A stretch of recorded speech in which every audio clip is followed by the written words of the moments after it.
Hey there, gang. I am back, kinda, sorta, more or less. We're gonna modify things for a little bit, but this is another comic book unboxing video, so if you like comic books, stick around. We're gonna have some fun.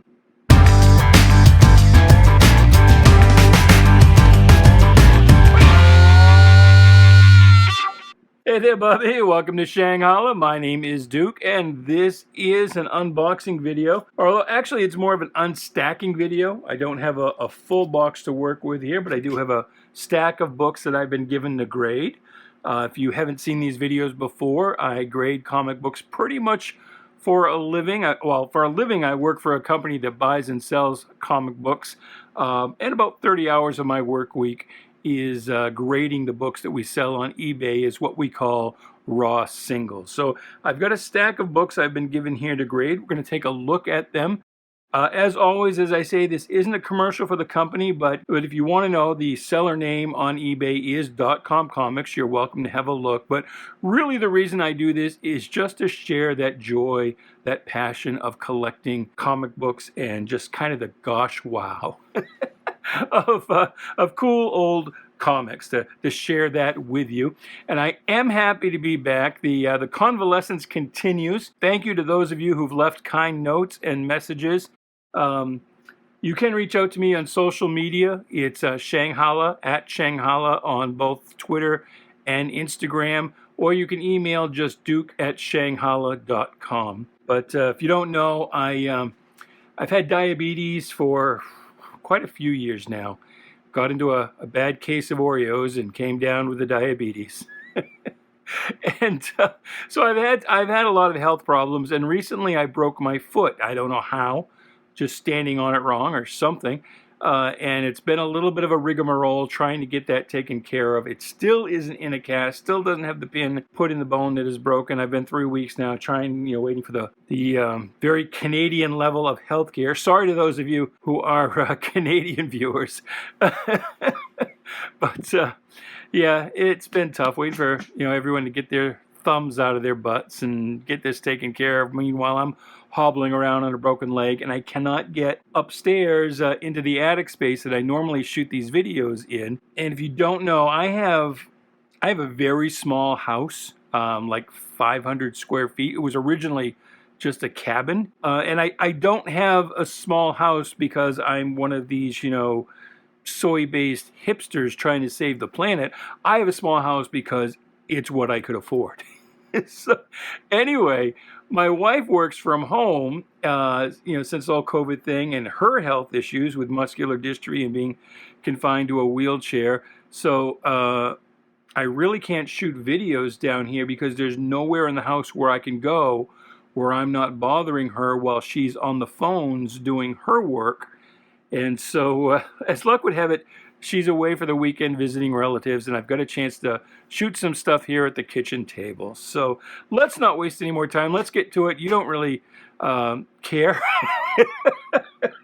You're not here for me. You're here for the comic books. So please do like, share, subscribe, leave a comment, for the comic books, if not for me. And if you do subscribe and do leave a comment, when I reach 500 subscribers, I will be giving away 2 Bronze Age mystery boxes, 2 separate drawings, so 2 winners. And again, that'll be when I hit 500 subscribers. So let's take a look at these books. And the first few here, we've got some old Archies to look at. Archies generally don't sell well for us unless they're very higher grade, but these are our older books. We've got Katie Keene Fashion Book, number 18. Susie, number 84. And Susie and Wilbur have kind of faded from the Archie universe. They weren't part of that whole Riverdale crowd, and so they've just kind of, faded away. You'd think they would be kind of ripe for renewal. Susie was kind of what was a trend at the time of the working girl comic book. And so yeah, that's number 84. So she was around for quite a while. The Shadow, we've talked about this in past unboxings. For a short period of time, Archie had rights to the Shadow, and this is the pulp character that you know, but in a version you don't know. Archie tried to turn him into a superhero, And this is the fourth and final issue of that. Archie's Pals and Gals, an early issue, number 12. It's cool. It's the most. It's Ennsville. 30, 40-year-old people trying to write like a teenager.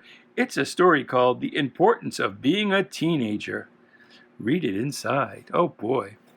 Archie's Girls, Betty and Veronica, 10-cent issue, very early, number 8. They're studying archaeology, but Betty is studying archaeology.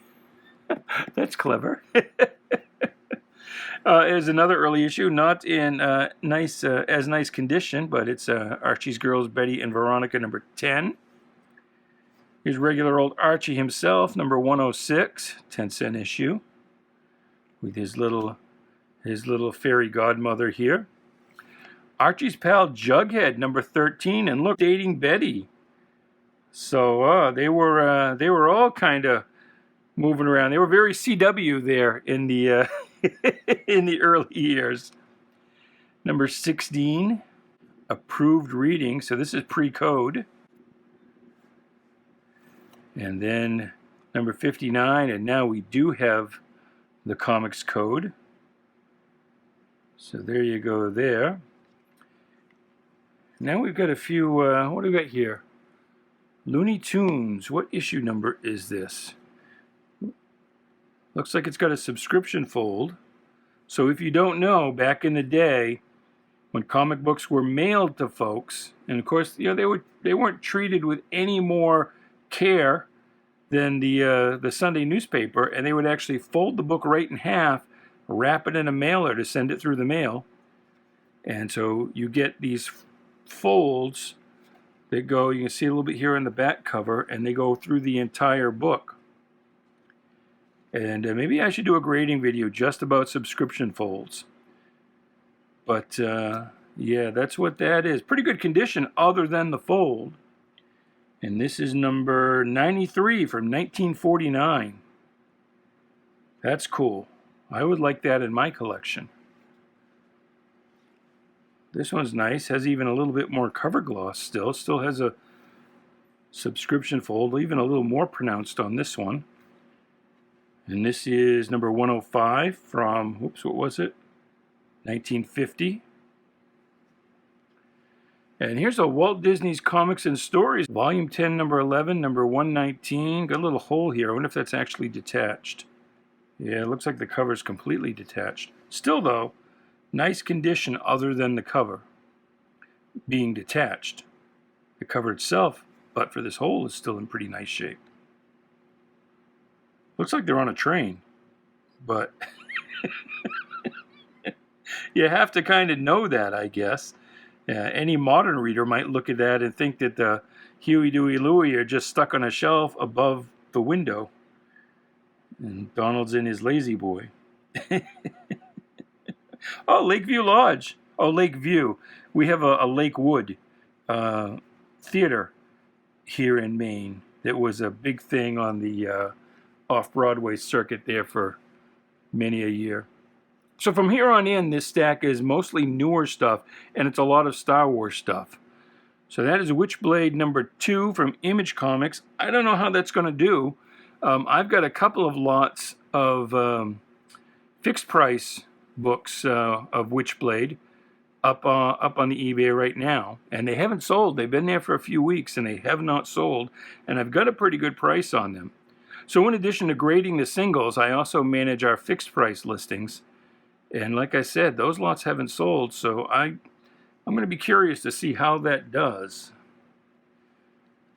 Here's Star Wars number 3. Chewbacca looking not quite on model just yet. Here's another number 3. Number 4, Darth Vader on the cover. Number 5. Number 6, and that completes the adaptation of the first Star Wars movie, what you probably think of as A New Hope, and I just call Star Wars. And then with number 7, got an arrival stamp here, October 25th, 77. With number 7, they launched into a new Han Solo Chewbacca storyline. And this is kind of what turned me off of the Star Wars books, because when the next chapter of the movies came out, Empire Strikes Back, I was expecting it to be kind of continued from these comic books. Now, maybe that's because I was like 11, 12 at the time, and just didn't know any better. But I was very surprised when Empire came along and there was no giant 6-foot-tall green bunny in the cast. And that's when I realized that, you have these adaptations, these comic book adaptations of other media properties, and almost invariably the next time the next film or season of TV shows comes out, it invalidates everything that's been in the comic book. So I got turned off from Star Wars books pretty early on. Here's Ben Kenobi being a little less than dead. Here's Wonder Woman, number 7, and that's the first appearance of the modern incarnation of Cheetah. Uncanny X-Men 282, the first Bishop, although he's on the cover, he pretty much inside is just a cameo. Uncanny X-Men 212, 213 with a Sabretooth battle, Alan Davis cover, that's pretty popular. This is number 268.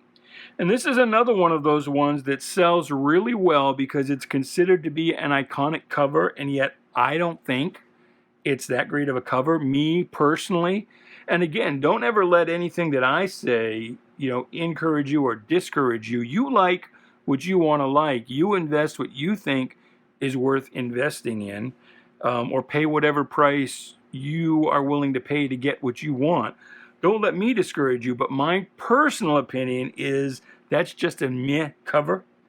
But it sells very well because it is considered to be an iconic cover. This is the newsstand version, which should sell a little better than this one, all things being equal. And the newsstand's probably a half a grade, maybe even a full grade lower than this direct sales copy. This one I'm going to have to look up. I don't know why this is in here. Alpha Flight number 33. I would have called this a dollar bin book, maybe even a 50-cent bin book. For me, once John Byrne left Alpha Flight, I was kind of done with the title, and I don't think I was even still around by the time this came along. Maybe it's because it features the X-Men and it's a Mike Mignola cover. Maybe that's why somebody thinks it's worth selling as a single. And when I say worth selling as a single, I've told you this in past unboxings, so it's a refresher if you've seen these videos before, or an explainer if you're new here. But we like to get at least $10 per lot on eBay. So rather it's a single issue lot, a raw single as we call it, or a multi-book lot. Not a fixed price lot, but an auction lot. We like to get at least $10. And we've calculated that right around $6 or $7, that's where we start losing money. Because, you've got overhead, you've got the acquisition cost, you've got the labor cost of processing, which involves, sorting the collection when it comes in, my time grading, the time of the person who lists it and scans the cover, the time of the people who wrap it up and ship it to you. So anytime it goes for a little less than $6, or anything less than $6, $7, we figure we're actually losing money. So we like to get at least 10. I don't think that's going to sell for 10, but we'll watch it. I've been wrong before, and if you know why that's a big money book, well, big money, $10, but you know what I mean, let me know. So here's a fairly nice condition copy of the first Wolverine miniseries, number 2, newsstand copy, so it should bring a little bit of a premium. And now we're going to look at some more Star Wars books. And so I'm not going to comment much on these because I haven't read a lot of these, so I don't know a lot about them. Like I said, I kind of bailed on the Star Wars comics after Empire came out, and I realized that nothing in the comics really mattered. So maybe I should go back and collect and read these myself. But if you've got any thoughts on Star Wars, whether it's the comic books or the movies or the current state, or if you want to have at it on the recent Doomcock theory that the most recent trilogy is going to be retconned and there'll be a reboot that'll reset everything. I have no idea. For me, Star Wars is the first trilogy. I did not like the prequels. I hate the sequels. To me, it's all about the first 3 movies, and that's it. That's all Star Wars is to me. But that's a nice painted cover, and I don't know who did that off the top of my head, but they did a pretty good likeness of both Carrie Fisher and Harrison Ford. This is some kind of Lady Vader, so. Gender bending is not exactly a new concept. Long live the new Dark Lord. Oh my God, can you imagine how the Phantom Menace would freak out if they brought back Darth Vader, but like as a female? They would flip their nits. Here's issue 71, The Quest for Han Solo. Do you say Han or Han? I usually say Han, but sometimes I say Han for no particular reason. Here's the adaptation of Empire. Newsstand copy. Got some ticks here. I always wondered who won that contest. I always wondered who won this contest. Although when this came out, because I live in Maine, if you've watched these videos before, I've mentioned it often enough. We didn't have a Toys R Us anywhere in Maine that I'm aware of in the 70s or through the 80s. I think it was maybe not until maybe into the 90s before we got one, and of course it's gone now.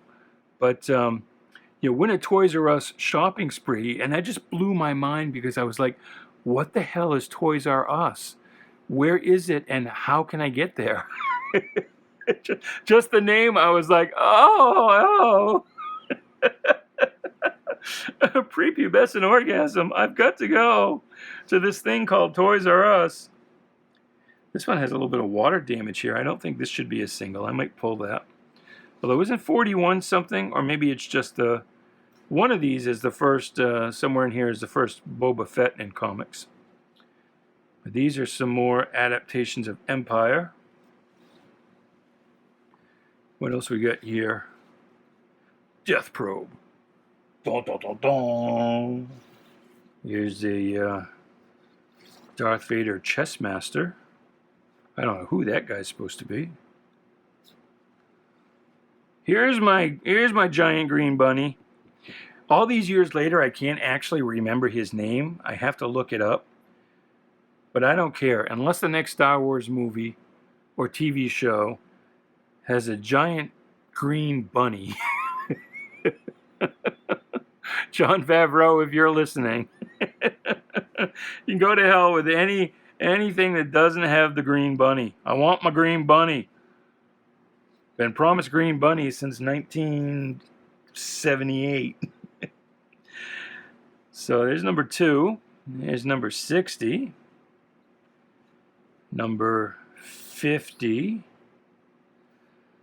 This is the direct sales copy of the Spider-Man. Looks like this one was in a bag and came out.